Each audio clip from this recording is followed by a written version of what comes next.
langgeng lagi nyari rincik hujan.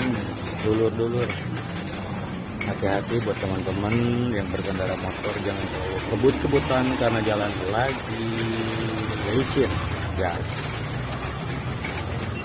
pelan-pelan biar lambat asal selamat pokoknya. Di situ ada gehuk bagi teman-teman yang pulang dari kota ataupun dari mana, itu bisa mampir di sana tuh guys ya.